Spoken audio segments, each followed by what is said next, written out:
Sa o naman eh. Nagbuwan na mag-umay sa karanguana. Balik na lagi tayo dito. Karong maulian na ni mga tawhana. Manawa raw. Karas pa silang napuang. Oh, di naman sila balik na tayo.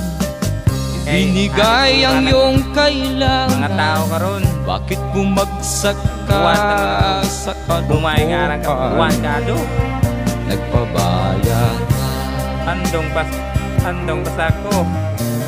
Lagi kang naglalasing, magulang mo'y di pinapansin. Nais lang naman nila'y sa iyong kabutihan. Magbago ka, balik na tayo, Dig. magbago ka.